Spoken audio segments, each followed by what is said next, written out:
Hi everyone, welcome back to Shri Sai tutorial.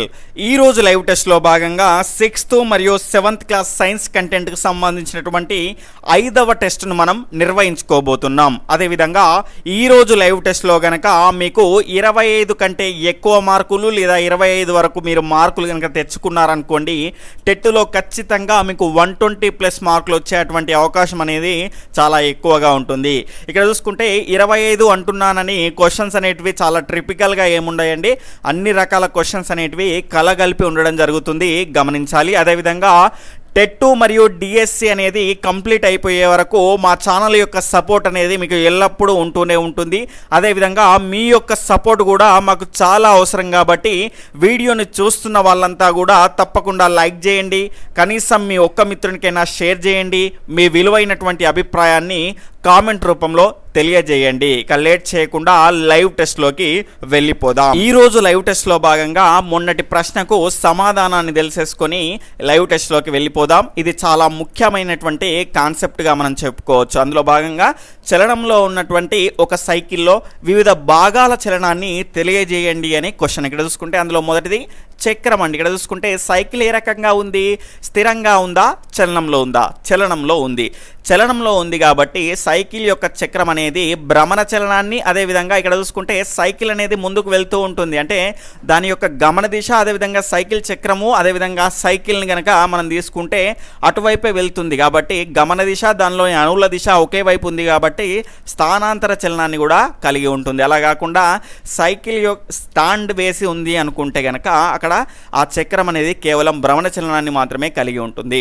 తర్వాత రెండవది పైడిల్ దాని భుజంతో చేసేటువంటి చలనం. ఇక్కడ చూసుకుంటే పైడిల్ అనేది దాని భుజంతో ఈ రకంగా చూసుకుంటే మనం కాలు పెట్టి కనుక తొక్కుతూ ఉంటే ఏ రకంగా తిరుగుతుందండి? గుండ్రంగా తిరుగుతుంది, ఒక స్థిర బిందువుని కేంద్రంగా చేసుకొని, కాబట్టి భ్రమణ చలనాన్ని కలిగి ఉంటుంది. అదేవిధంగా పైడిల్ మీద కాలు చలనం.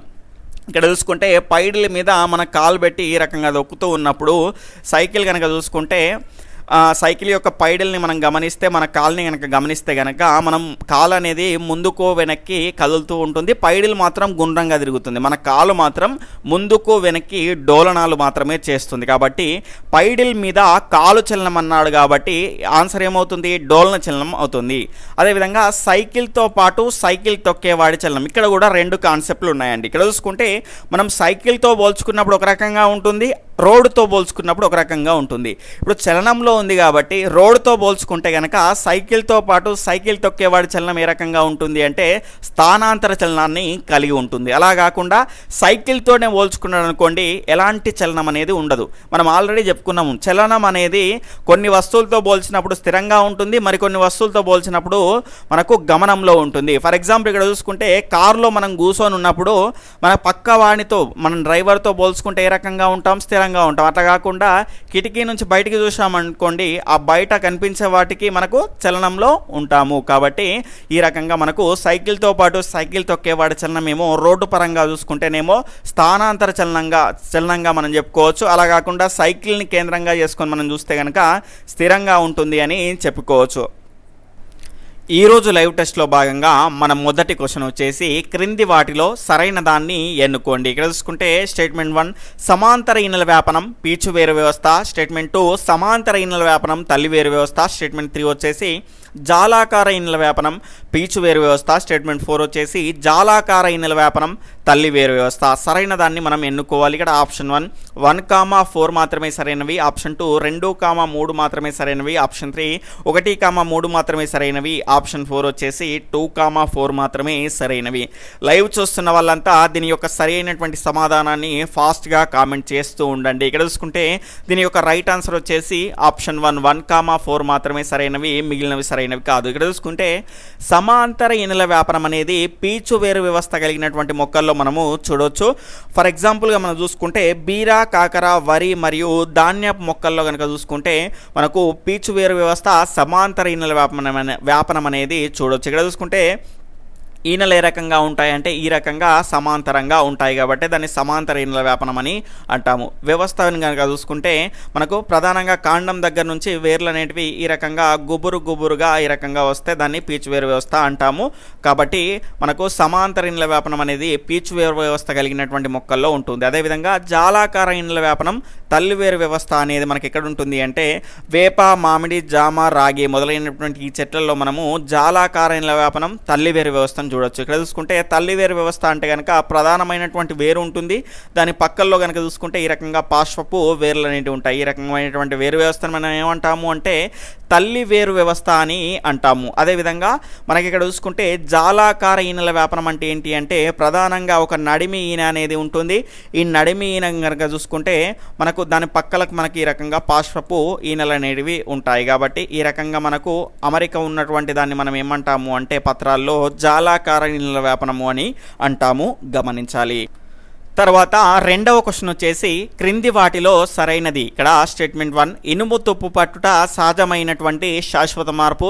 2 పాలు పెరుగుగా మారడం మానవ సంబంధమైన తాత్కాలిక మార్పు. 3 మంచు నీరుగా మారడం సహజమైన శాశ్వత మార్పు. సరైనది ఏది అని క్వశ్చన్ ఇక్కడ చూసుకుంటే ఆప్షన్ 1 1, 2, 3 మాత్రమే సరైనవి. ఆప్షన్ 2 2 మాత్రమే సరైనది. ఆప్షన్ 3 వచ్చేసి 3 మాత్రమే సరైనది. ఆప్షన్ 4 వచ్చేసి 1, 2 మాత్రమే సరైనది. ఇక్కడ చూసుకుంటే లైవ్ చూస్తున్న వాళ్ళంతా వీడియోని లైక్ చేస్తూ మన యొక్క ఆన్సర్లను ఫాస్ట్గా కామెంట్ చేసేటువంటి ప్రయత్నం అనేది చేయండి. ఇక్కడ చూసుకుంటే దీని యొక్క సరి అయినటువంటి సమాధానం వచ్చేసి ఆప్షన్ 3 1 మాత్రమే సరి అయినది. ఇక్కడ చూసుకుంటే ఇనుము తుప్పు పట్టుట సహజమైనటువంటి శాశ్వత మార్పు అండి. కొంతమంది మీకు డౌట్ రావచ్చు, ఏంటంటే తుప్పును మనము రేక్మాల్ పేపర్ కానీ ఉప్పు పేపర్తో కానీ రాకడం ద్వారా పోతుంది కదా, మళ్ళీ కొత్తగా మారుతుంది కదా అని మీకు ఒక డౌట్ రావచ్చు. ఇక్కడ చూసుకుంటే మీరు ఆ రకంగా పేపర్ ద్వారా గీకినప్పటికి కూడా ఆ తుప్పు పట్టిన భాగం అనేది వెళ్ళిపోతుంది, అంటే ఇనుములో కొంత భాగం వెళ్ళిపోతుంది. కాబట్టి అది శాశ్వతమైనటువంటి మార్పుగా మనం చెప్పుకోవచ్చు, గమనించాలి. అదేవిధంగా పాలు పెరుగుగా మారడం అనేది మానవ సంబంధమైనటువంటి తాత్కాలిక మార్పు కాదు, శాశ్వతమైనటువంటి మార్పు. ఎందుకంటే పాలు పెరుగుగా మారుతుంది కానీ మళ్ళీ పెరుగుని పాలుగా మార్చగలుగుతామా, లేం కదా. కాబట్టి ఇది శాశ్వతమైనటువంటి మార్పు. మంచు నీరుగా మారడం సహజమైంది, అదేవిధంగా తాత్కాలికమైంది, శాశ్వతమైనటువంటి మార్పు కాదు, గమనించాలి. తర్వాత మూడవ క్వశ్చన్ వచ్చేసి క్రింది వాటిలో కాండంలో ఆహారం నిల్వ చేసుకునేటువంటి మొక్క ఏది? ఆప్షన్ 1 ముల్లంగి, option 2 carrot, option 3 beetroot, option 4 బంగాళదుంప. ఇక్కడ చూసుకుంటే అడిషనల్ ఆప్షన్స్ వచ్చేసి 1, 2 మాత్రమే, 2 1, 2, 3 మాత్రమే, ఆప్షన్ 3 4 మాత్రమే, ఆప్షన్ 4 వచ్చేసి పైవన్నీ. లైవ్ చూస్తున్న వాళ్ళంతా వీడియోని లైక్ చేస్తూ ఖచ్చితంగా దీని యొక్క ఆన్సర్ని అందరికంటే ముందుగా ఫాస్ట్గా ఆన్సర్ చేసేటువంటి ప్రయత్నం అనేది చేయండి. ఇక్కడ చూసుకుంటే దీని యొక్క రైట్ ఆన్సర్ వచ్చేసి ఆప్షన్ 3 4 మాత్రమే సరి అయినది. ఇక్కడ చూసుకుంటే ముల్లంగి, తర్వాత క్యారెట్, దాని తర్వాత బీట్రూట్ ఇవన్నీ కూడా వేరులో దాన్ని ఆహారాన్ని నిల్వ చేసుకుంటాయి. బంగాళదుంప మాత్రము కాండంలో ఆహారాన్ని నిల్వ చేసుకుంటుంది, గమనించాలి. తర్వాత నాలుగవ క్వశ్చన్ వచ్చేసి జీడి మామిడి పండులో మనం తినే భాగం ఏది? ఆప్షన్ 1 ఫలం, ఆప్షన్ 2 ఫలవృంతం, ఆప్షన్ 3 విత్తనం, ఆప్షన్ 4 ఏది కాదు. ఫాస్ట్గా మీ యొక్క ఆన్సర్ని కామెంట్ చేస్తూ ఉండండి, అదేవిధంగా వీడియోని లైక్ చేస్తూ ఉండండి. ఇక్కడ చూసుకుంటే దీని యొక్క రైట్ ఆన్సర్ వచ్చేసి ఆప్షన్ 2 ఫలవృంతం అండి. ఇక్కడ చూసుకుంటే జీడి మామిడి పండులో మనం తినేటువంటి భాగం ఏంటి అంటే ఆ పండు యొక్క తొడిమ అండి. ఆ పండు యొక్క తొడిమను మనము తింటాము, కాబట్టి ఆ తొడిమని ఏమంటాము అంటే వృంతము అంటాము. ఇక్కడ చూసుకుంటే ఫల వృంతము అనేది దీని యొక్క సరి అయినటువంటి సమాధానం. తర్వాత ఐదవ క్వశ్చన్ వచ్చేసి క్రింది వాటిలో సరికానిది ఏది? ఇక్కడ స్టేట్మెంట్ 1 పత్రంలో చిక్కుడు గింజ ఆకారంలో కనబడే భాగం పత్రరంధ్రాలు. స్టేట్మెంట్ 2 పత్రరంధ్రాలు మధ్యలో ఉన్న వాటిని రక్షక కణాలు అంటారు. స్టేట్మెంట్ 3 వచ్చేసి ఇవి మొక్కకు వాతావరణానికి మధ్య వాయు వినిమయానికి ఉపయోగపడును. ఇక్కడ చూసుకుంటే స్టేట్మెంట్ 4 వచ్చేసి మొక్కల్లో ఉన్నటువంటి అధికమైనటువంటి నీరు ఆవిరి రూపంలో బయటికి వెళ్తుంది. అదేవిధంగా సరి కానిది ఏది అని అడగడం జరిగింది. ఇక్కడ చూసుకుంటే ఆప్షన్ 1 1, 2, 3 మాత్రమే సరి అయినవి. ఆప్షన్ 2 సరికానివి.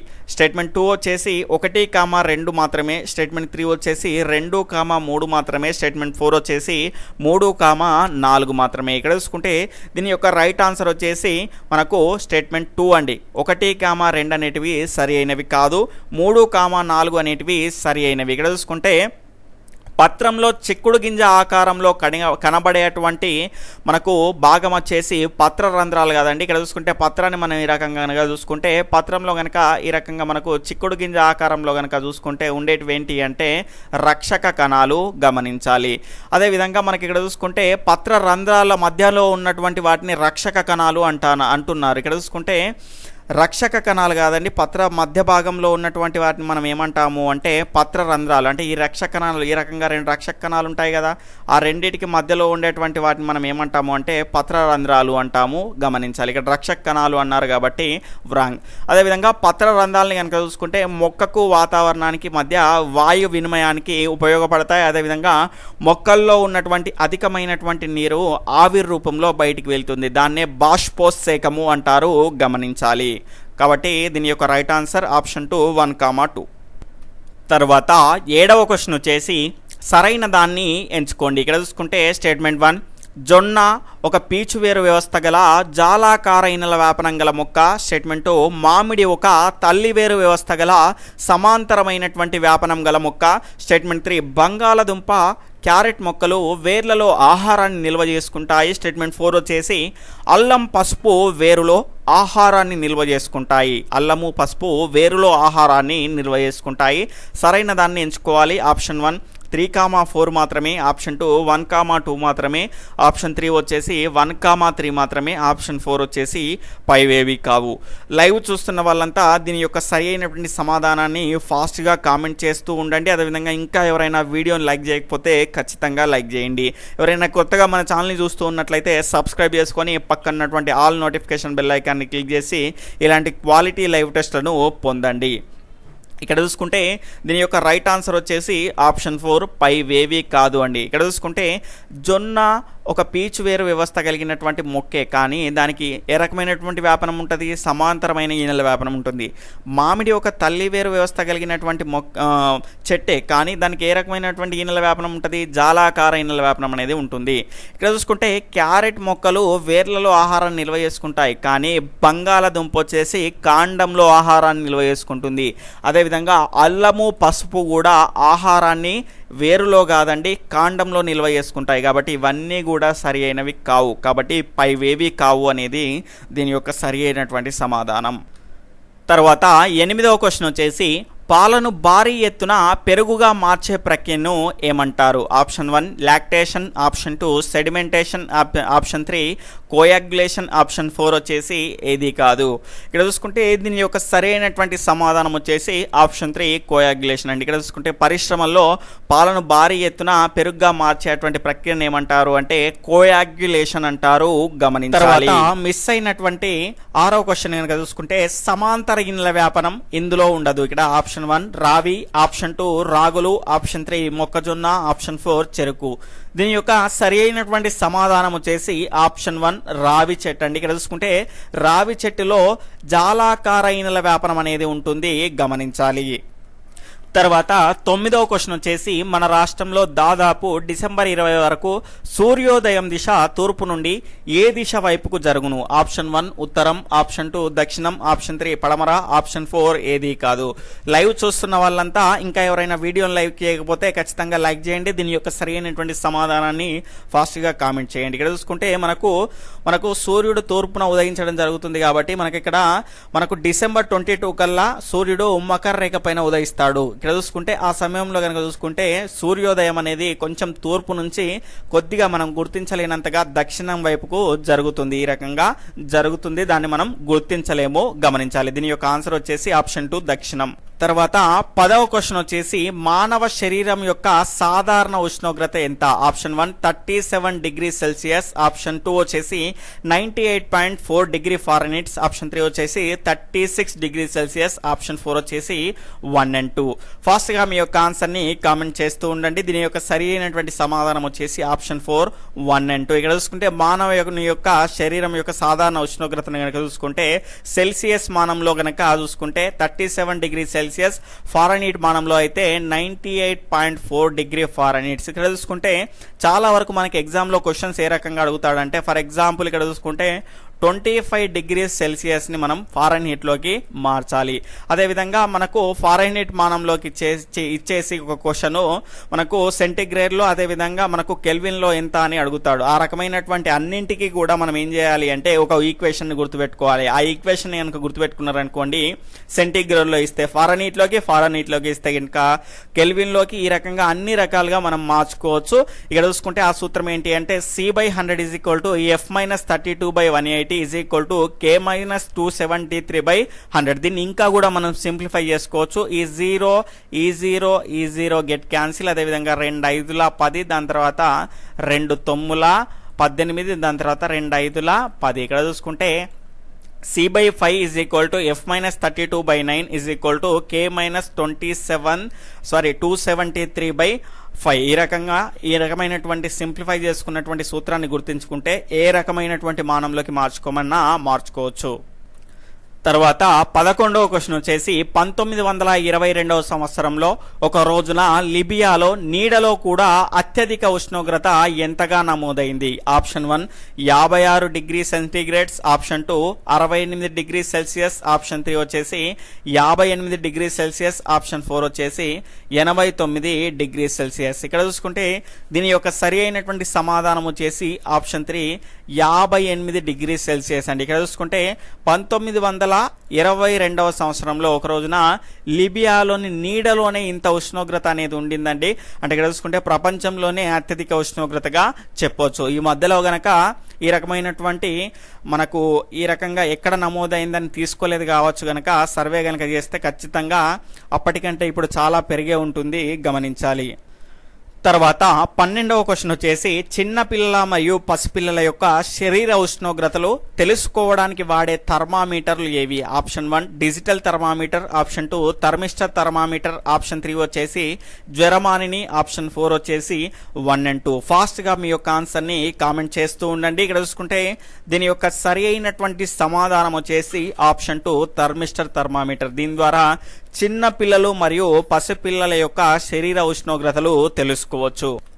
తర్వాత 13వ క్వశ్చన్ వచ్చేసి క్రింది వాటిలో సరికానిది ఏది? ఇక్కడ చూసుకుంటే స్టేట్మెంట్ 1 రైతులు వర్షాన్ని పదునులలో కొలుస్తారు, స్టేట్మెంట్ 2 వచ్చేసి వర్షపాతాన్ని సెంటీమీటర్ లేదా మిల్లీమీటర్లలో కొలుస్తారు. ఇక్కడ చూసుకుంటే స్టేట్మెంట్ 3 వచ్చేసి అనిమల్ కాదండి, ఇక్కడ చూసుకుంటే అనిమోమీటర్ అండి. ఇది అనిమోమీటర్ ద్వారా పవన వేగాన్ని మాత్రమే కొలుస్తారు. స్టేట్మెంట్ 4 వచ్చేసి 15 సంవత్సరాల పాటు వాతావరణాన్ని పరిశీలించి ఒక ప్రాంతం యొక్క శీతోష్ణ స్థితిని నిర్ధారిస్తారు. ఇక్కడ ఆప్షన్ 1 1,2, ఆప్షన్ 2 3,4, ఆప్షన్ 3 వచ్చేసి 1,3, ఆప్షన్ 4 వచ్చేసి 2,4 మాత్రమే. ఫాస్ట్గా మీ యొక్క ఆన్సర్ని కామెంట్ చేస్తూ ఉండండి. ఇక్కడ చూసుకుంటే దీని యొక్క రైట్ ఆన్సర్ వచ్చేసి మనకు ఆప్షన్ 2 అండి. 3,4 అనేది దీని యొక్క రైట్ ఆన్సర్ అవుతుంది. ఇక్కడ సరి కానిది ఏది అని అడగడం జరిగింది. రైతులు వర్షాన్ని పదునులలో కొలుస్తారు. ఈ పదును అంటే ఏంటి అంటే ఫర్ ఎగ్జాంపుల్ వర్షం కొడుతుందని కదండి, వర్షం కొట్టినప్పుడు ఆ భూమి కనుక చూసుకుంటే కొంత పదన ఎక్కుతుందండి. ఆ భూమి పైపొర కనుక చూసుకుంటే ఆ రకమైనటువంటి పదను బట్టి దున్నాలా లేదా అని ఆ రకంగా నిర్ణయించుకొని రైతులు ఏం చేస్తారంటే వర్షాన్ని పదునులలో కొలుస్తారు, గమనించాలి. పదును అంటే అది. తర్వాత వర్షపాతాన్ని సెంటీమీటర్ లేదా మిల్లీమీటర్లలో కొలుస్తారు. అదేవిధంగా అనిమోమీటర్ అనేది పవన వేగాన్ని మాత్రమే కాదండి, దిశను కూడా తెలియజేయడం జరుగుతుంది, గమనించాలి. అదేవిధంగా 15 సంవత్సరాల పాటు కాదండి 25 సంవత్సరాల పాటు పరిశీలించి ఒక ప్రాంతం యొక్క శీతోష్ణ స్థితిని గుర్తిస్తారు, గమనించాలి. తర్వాత 14వ క్వశ్చన్ వచ్చేసి పాదరసం యొక్క ధర్మాలలో సరైనవి ఏవి? ఇక్కడ చూసుకుంటే స్టేట్మెంట్ 1 పాదరసం వ్యాకోచ సమంగా ఉంటుంది, స్టేట్మెంట్ 2 దీనికి మెరిసే స్వభావం నుండి కాంతి నిరోధకంగా పనిచేస్తుంది, అదేవిధంగా స్టేట్మెంట్ 3 వచ్చేసి గాజు పాత్రకు అంటుకోదు. 4వ ఆప్షన్ వచ్చేసి ఇది ఒక మంచి ఉష్ణవాహకం. ఇక్కడ చూసుకుంటే సరైనవి ఏవి అని అడగడం జరిగింది. ఆప్షన్ 1 పైవన్నీ సరైనవి, ఆప్షన్ 2 1 2 3 మాత్రమే సరైనవి, ఆప్షన్ 3 వచ్చేసి 2, 3, 4 మాత్రమే సరైనది, ఆప్షన్ 4 వచ్చేసి 3, 4, 1 మాత్రమే సరైనది. ఫాస్ట్ గా ఆన్సర్ ని కామెంట్ చేయండి. ఇక్కడ చూసుకుంటే దీని యొక్క కరెక్ట్ ఆన్సర్ వచ్చేసి ఆప్షన్ 1 1 2 3 4 పైవన్నీ కూడా సరి అయినవి. పాదరసం అనేది వ్యాకోచ సమంగా ఉంటుంది. అంటే ఏంటి అంటే ఫర్ ఎగ్జాంపుల్ మనకు ఒక 30 డిగ్రీ సెల్సియస్ సంబంధించినటువంటి ఉష్ణాన్ని మనం దానికి అందించినాం అనుకోండి, అంత వేడిని, అది అంతవరకే మనకు వ్యాకోచం చెందుతుంది. అంటే వ్యాకోచ సమంగా ఉంటుంది. మనం ఎంత ఉష్ణాన్ని దానికి ఇస్తే అంత వ్యాకోచం అనేది చెందుతుంది. దీనికి మెరిసే స్వభావం ఉండి కాంతి నిరోధకంగా పనిచేస్తుంది. అదేవిధంగా గాజు పాత్రకు అంటుకోదు. ఇక్కడ చూసుకుంటే మనకు పాదరసంలో కనుక చూసుకుంటే పాదరసం అనేది మనకు ఉష్ణాన్ని అందివగానే పైకి లేస్తుంది. పైకి లేచిన తర్వాత ఆ గోడలకు అంటుకోదు. అదేవిధంగా ఇది ఒక మంచి ఉష్ణవాహకం. మంచి ఉష్ణవాహకాన్ని కాబట్టి థర్మామీటర్లో మనకి ఇక్కడ చూసుకుంటే పాదరసాన్ని వాడతారు, గమనించాలి. తర్వాత గది ఉష్ణోగ్రత వద్ద మెర్కురీ ఏ స్థితిలో ఉంటుంది? ఆప్షన్ 1 ఘనస్థితి, ఆప్షన్ 2 వాయుస్థితి, ఆప్షన్ 3 ద్రవస్థితి, ఆప్షన్ 4 వచ్చేసి 1 and 3. ఫాస్ట్ గా మీ యొక్క ఆన్సర్ ని కామెంట్ చేయండి. ఇక్కడ చూసుకుంటే దీని యొక్క సరి అయినటువంటి సమాధానం వచ్చేసి ఆప్షన్ 3 ద్రవస్థితి అండి. తర్వాత 16వ క్వశ్చన్ వచ్చేసి 6 గరిష్ట కనిష్ట ఉష్ణమాపకంలో వీటిని ఉపయోగిస్తారు. ఆప్షన్ 1 నీరు, ఆప్షన్ 2 ఆల్కహాల్, ఆప్షన్ 3 వచ్చేసి పాదరసం, ఆప్షన్ 4 వచ్చేసి 2 and 3 అంటే నీరు ఆల్కహాల్ మరియు పాదరసం. ఫాస్ట్ గా మీ యొక్క ఆన్సర్ ని కామెంట్ చేయండి. ఇక్కడ చూసుకుంటే దీని యొక్క సరి అయినటువంటి సమాధానం వచ్చేసి ఆప్షన్ 4 2 and 3 అండి. ఆల్కహాల్ మరియు పాదరసం. ఇక్కడ చూసుకుంటే తక్కువ ఉష్ణోగ్రతల్ని కొలవడానికి, అతి తక్కువ ఉష్ణోగ్రతల్ని కొలవడానికి ఆల్కహాల్ ని, అదేవిధంగా ఎక్కువ ఉష్ణోగ్రతల్ని కొలవడానికి పాదరసాన్ని ఉపయోగిస్తారు, గమనించండి. తర్వాత 17వ క్వశ్చన్ వచ్చేసి ఆల్కహాల్ యొక్క ధర్మాలలో సరికానిది ఏది? ఆప్షన్ 1 దీని ద్వారా అతి తక్కువ ఉష్ణోగ్రతను కూడా కొలవచ్చు. స్టేట్మెంట్ 1 డిగ్రీ సెల్సియస్ ఉష్ణోగ్రత పెరుగుటకు వ్యాకోచం చాలా అవసరం. స్టేట్మెంట్ 3 వచ్చేసి దీనికి రంగు వేయవచ్చు మరియు స్పష్టంగా కనిపిస్తుంది. అదేవిధంగా ఆప్షన్ 4 వచ్చేసి ఏదీ లేదు. ఇక్కడ చూసుకుంటే లైవ్ చూస్తున్న వాళ్ళంతా దీని యొక్క సరి అయినటువంటి సమాధానాన్ని ఫాస్ట్ గా కామెంట్ చేస్తూ ఉండండి. ఇక్కడ చూసుకుంటే దీని యొక్క సరి అయినటువంటి సమాధానం వచ్చేసి ఆప్షన్ 4 ఏదీ లేదు అండి. ఇక్కడ చూసుకుంటే ఆల్కహాల్ కు సంబంధించినటువంటి అన్ని ధర్మాలు కూడా సరి అయినవి. ఇక్కడ చూసుకుంటే దీని ద్వారా అతి తక్కువ ఉష్ణోగ్రతను కూడా కొలవచ్చు. ఇక్కడ చూసుకుంటే మనకు ఎంత తక్కువ ఉష్ణోగ్రతనైనా కూడా కొల్చేటువంటి మనకు సామర్థ్యం అనేది ఆల్కహాల్ కు ఉంటుంది. కాబట్టి 6 గరిష్ట కనిష్ట ఉష్ణమాపకంలో మనకు చూసుకుంటే కనిష్ట ఉష్ణోగ్రతను కనుక్కోవడానికి ఆల్కహాల్ ను ఉపయోగిస్తారు. 1 డిగ్రీ సెల్సియస్ కు ఉష్ణోగ్రత పెరుగుటకు వ్యాకోచం అనేది చాలా అవసరం. అంటే ఇక్కడ చూసుకుంటే మనకు 6 గరిష్ట కనిష్ట మాపకాన్ని కనుక చూసుకుంటే 1 డిగ్రీ సెంటీగ్రేడ్ ఇచ్చినప్పటికి కూడా, అంటే చాలా తక్కువ ఉష్ణోగ్రత ఇచ్చినప్పటికి కూడా దీనికి వ్యాకోచం చెందేటువంటి శక్తి అనేది ఎక్కువగా ఉంటుంది ఆల్కహాల్ కు. అందుకే మనకు చాలా తక్కువ ఉష్ణోగ్రతను కూడా మనకు క్లియర్ గా తెలియజేస్తుంది, ఖచ్చితంగా తెలియజేస్తుంది. కాబట్టి ఆల్కహాల్ ను ఉపయోగిస్తారు. దీనికి రంగు వేయవచ్చు మరియు స్పష్టంగా కనిపిస్తుంది, గమనించాలి. తర్వాత థర్మామీటర్ భాగాలలో లేనిది ఏది? ఇక్కడ ఆప్షన్ 1 హుక్, ఆప్షన్ 2 కేశనాళిక, ఆప్షన్ 3 బల్బు, ఆప్షన్ 4 వచ్చేసి ఏది కాదు. ఇక్కడ చూసుకుంటే ఫాస్ట్ గా మీ యొక్క ఆన్సర్ ని కామెంట్ చేస్తూ ఉండండి. ఇక్కడ చూసుకుంటే దీని యొక్క సరి అయినటువంటి సమాధానం వచ్చేసి ఆప్షన్ 4 ఏది కాదు అండి. ఇక్కడ చూసుకుంటే ఇవన్నీ కూడా థర్మామీటర్ యొక్క భాగాలే, గమనించాలి. ఇక్కడ చూసుకుంటే క్రింద మనకు ఈ రకంగా ఉన్నదాన్ని ఏమంటాము అంటే బల్బ్ అంటాము. అదేవిధంగా మనకు థర్మామీటర్ లో కనుక చూసుకుంటే పటాన్ని చూసి భయపడకండి. ఇక్కడ చూసుకుంటే ఇది మౌస్ తోటి వేయడం కాబట్టి ఈ రకంగానే వస్తుంది. ఇక్కడ చూసుకుంటే పైన ఈ రకంగా ఉన్నదాన్ని ఏమంటారు అంటే దీన్ని హుక్ అంటారు, గమనించాలి. అదేవిధంగా ఈ క్రింది దాన్ని బల్బు, దాని తర్వాత మనకు ఉష్ణోగ్రతను చూపించడానికి ఉన్నటువంటి దీన్ని ఏమంటారు అంటే సన్నంగా, అంటే పాదరసం పైకి పోవడానికి ఈ రకంగా ఉన్నదాన్ని ఏమంటారు అంటే కేశనాళిక అంటారు, గమనించాలి.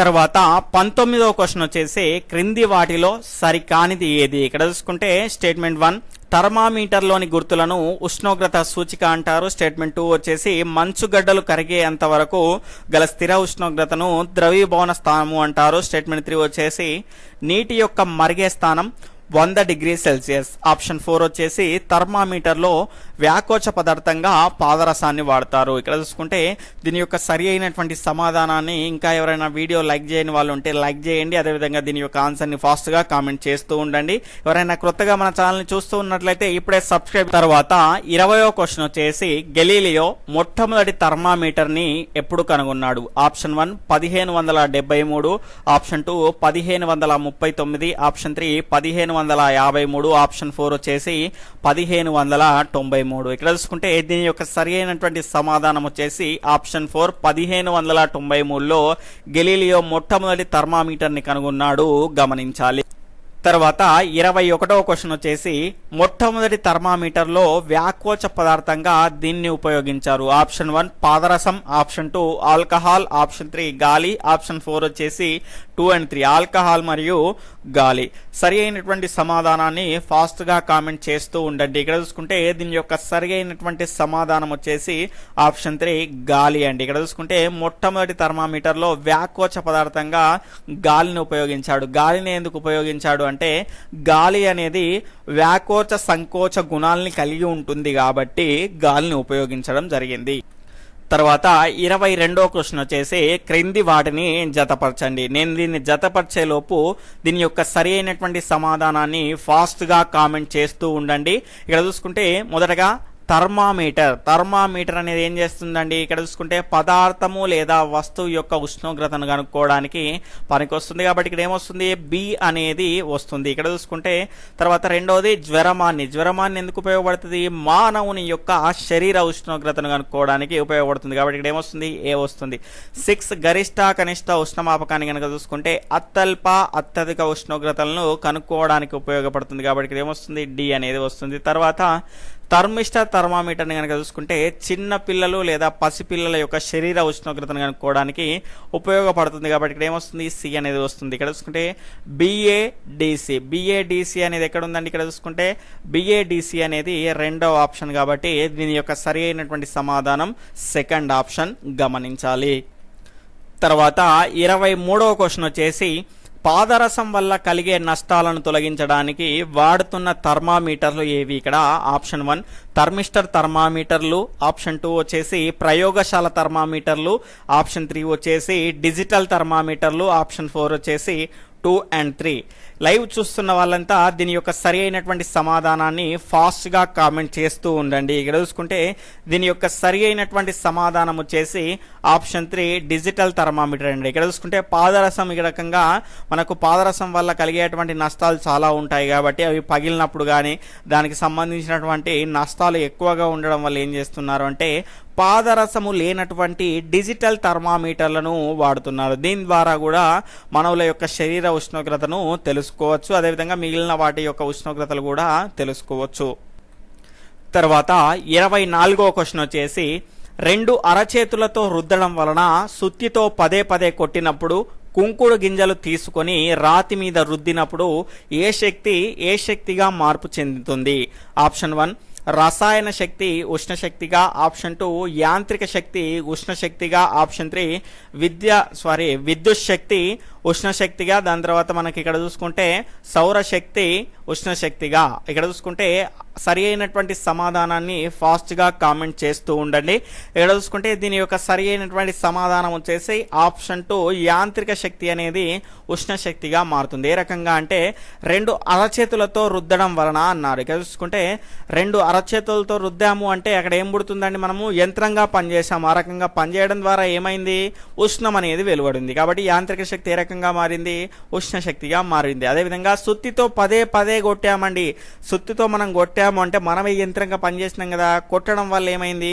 అక్కడ కూడా మనకు వేడి అనేది ఉద్భవించింది కాబట్టి దానికి కూడా మనమే కారణం కాబట్టి యాంత్రిక శక్తి ఉష్ణశక్తిగా మారింది. అదేవిధంగా కుంకుడు గింజలు తీసుకొని రాతి మీద రుద్దినప్పుడు సేమ్ అండి, మన చేతితోటే మనం యంత్రంగా పనిచేసి రుద్దాం కాబట్టి అందులో నుంచి ఉష్ణశక్తి అనేది బయటకు వచ్చింది కాబట్టి యాంత్రిక శక్తి ఉష్ణశక్తిగా మార్పు చెందుతుంది. ఈ 3 సందర్భాల్లో గమనించాలి.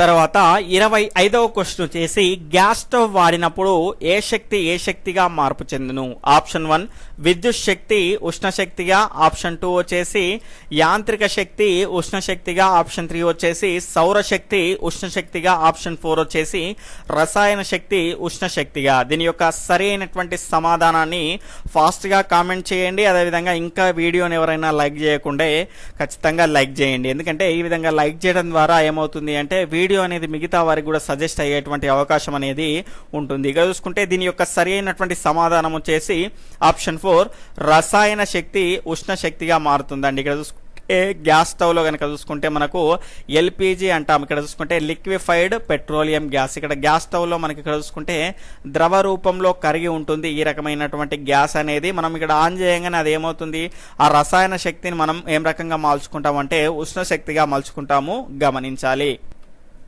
తర్వాత క్రింది వాటిలో సరికానిది ఏది 26th క్వశ్చన్ అండి. ఇక్కడ చూసుకుంటే స్టేట్మెంట్ 1 ఉష్ణం తక్కువ ఉష్ణోగ్రత గల వస్తువు నుండి ఎక్కువ ఉష్ణోగ్రత గల వస్తువుకు చేరును. స్టేట్మెంట్ 2 వచ్చేసి ఒక వస్తువు వెచ్చదనాన్ని మరొక వస్తువుతో పోల్చడాన్ని ఉష్ణోగ్రత అంటారు. స్టేట్మెంట్ 3 వచ్చేసి శక్తి ప్రసారం వల్ల వస్తువులు చల్లగా కానీ వేడిగా కానీ ఉన్నట్టు తెలియజేసేది ఉష్ణం. స్టేట్మెంట్ 4 వచ్చేసి ఉష్ణం అనేది ఒక శక్తి స్వరూపం. ఫాస్ట్గా మీ యొక్క ఆన్సర్ని కామెంట్ చేస్తూ ఉండండి. ఇక్కడ చూసుకుంటే దీని యొక్క సరి అయినటువంటి సమాధానం వచ్చేసి ఆప్షన్ 1 అండి. ఇక్కడ చూసుకుంటే సరి కానిది ఏది అని అడగడం జరిగింది.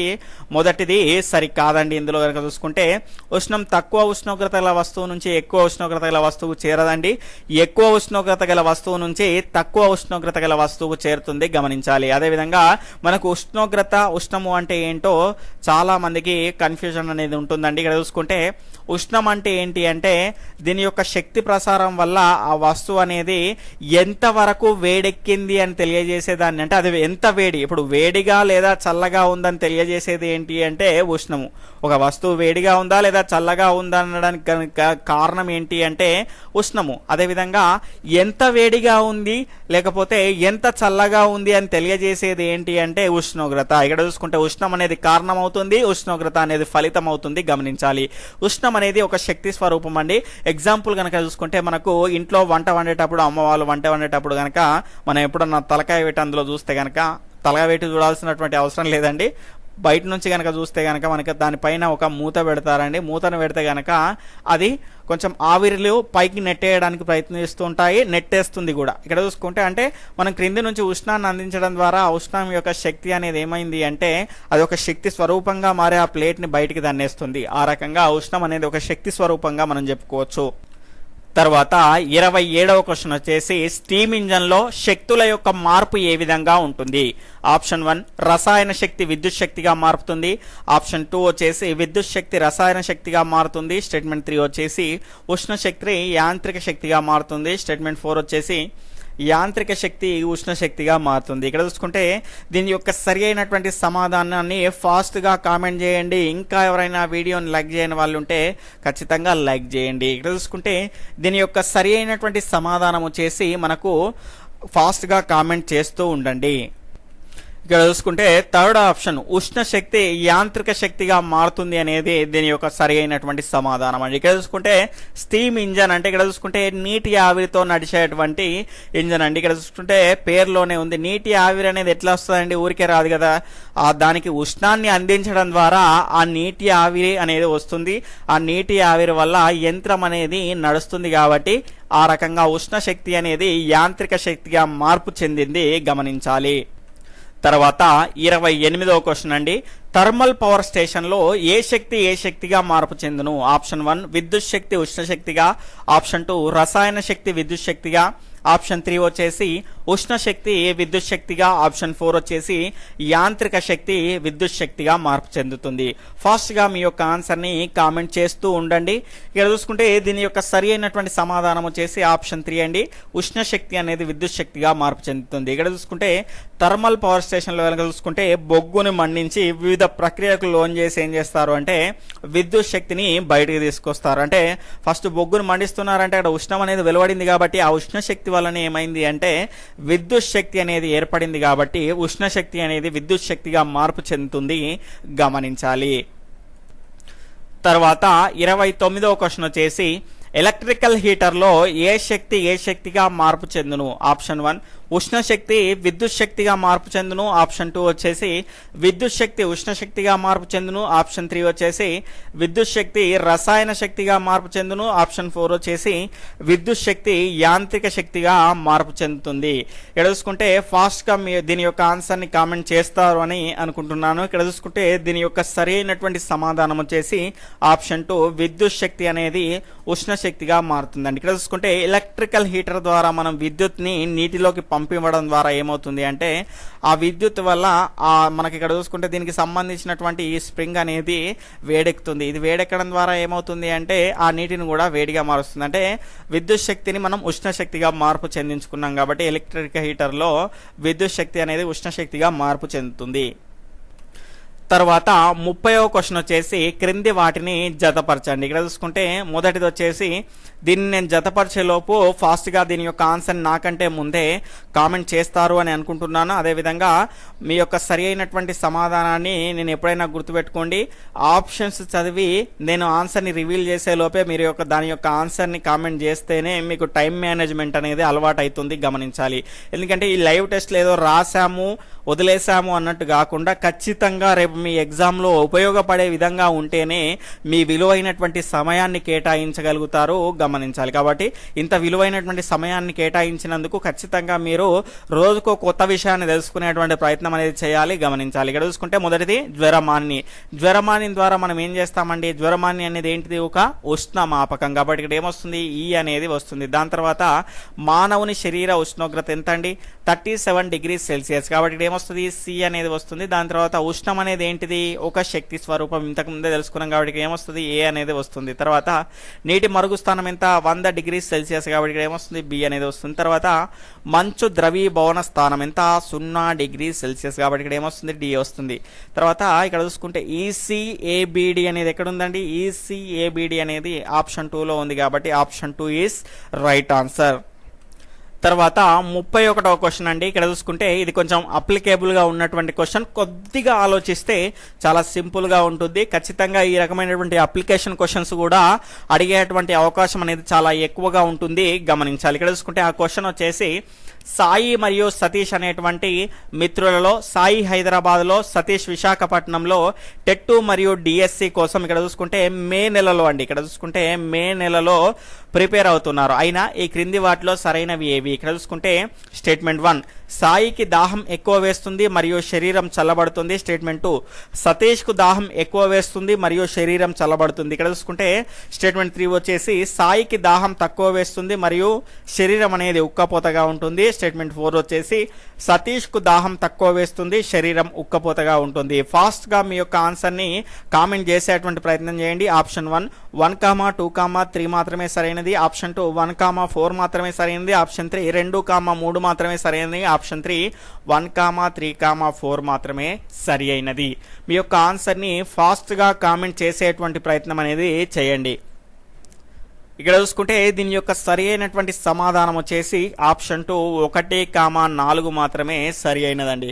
ఇక్కడ జాగ్రత్తగా గమనిస్తే కనుక మీరు మనకు హైదరాబాద్లో సాయి ఉన్నాడు, అదేవిధంగా సతీష్ వచ్చేసి విశాఖపట్నంలో ఉన్నాడు. అంటే ఇక్కడ చూసుకుంటే సముద్ర తీరానికి దగ్గరలో ఒకరున్నారు, తర్వాత సముద్ర తీరానికి చాలా దూరంలో చాలా ఎక్కువ దూరంలో ఇంకొకరు ఉన్నారు. ఇక్కడ చూసుకుంటే సాయికి ఏమవుతుందంటే దాహం ఎక్కువ వేస్తుంది. ఎందుకయ్యా అంటే మనకి ఇక్కడ చూసుకుంటే అతని చెమట ఎక్కువ పోస్తుంది, వేడి అనేది ఎక్కువగా ఉంటుంది, చెమట అనేది ఎక్కువగా పోస్తుంది. ఎందుకు అంటే సముద్రానికి దూరంగా ఉన్నటువంటి ప్రాంతంలో కనుక చూసుకుంటే వాతావరణంలో నీటి ఆవిరి శాతం అనేది తక్కువగా ఉంటుంది. కాబట్టి అక్కడ సముద్రానికి దూరంగా ఉన్నటువంటి వ్యక్తులకు ఏమవుతుంది అంటే గనక మనకు శరీరంలో చెమట అనేది ఎక్కువగా పోస్తుంది. కాబట్టి చెమట పోయడం వల్ల ఏమవుతుంది? శరీరం అనేది చల్లబడుతుంది. కాబట్టి ఖచ్చితంగా సాయికి దాహం అనేది ఎక్కువ వేస్తుంది. అంటే నా శరీరం నుంచి నీళ్లు చెమట రూపంలో పోతున్నాయంటే మళ్ళీ నాకు దాహం కావాల్సిందే కదా.